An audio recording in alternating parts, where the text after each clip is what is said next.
అర్హత లేనటువంటి వ్యక్తులు. బయటికి వెళ్ళి ఊదుకోండి అప్ప, బయటికి వెళ్ళి ఊదుకోండి. ఇది సినిమా కాదు. ఫ్లూట్ విజిల్స్ ఊతే ఇక్కడ ఎవరో భయపడేవాళ్ళు లేరు. బయటికి వెళ్ళి ఊదండి అన్న. మీరు వెళ్ళండి, రా కదలరా అంటున్నారు బాలకృష్ణ గారు. మీరు వెళ్ళండి, మీరు వెళ్ళండి.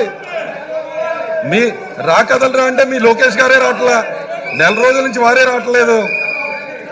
జనంలోకి మేము వెళ్తూనే ఉన్నాం. నిన్న మా దగ్గర దెందలూరులో జరిగిన సభలో మాకు 5 లక్షల మంది ఉంటే చింతలపూడిలో మీరు రా కదలరా అంటే 4,000 మంది లేరు.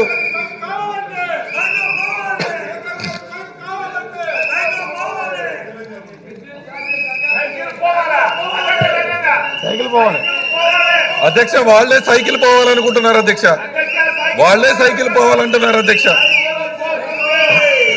వాళ్లే సైకిల్ పోవాలనుకుంటున్నారు అధ్యక్ష. గాలి పోయిన తుప్పి పెట్టిన సైకిల్ పోవాలని వాళ్ళే అనుకుంటున్నారు అధ్యక్ష.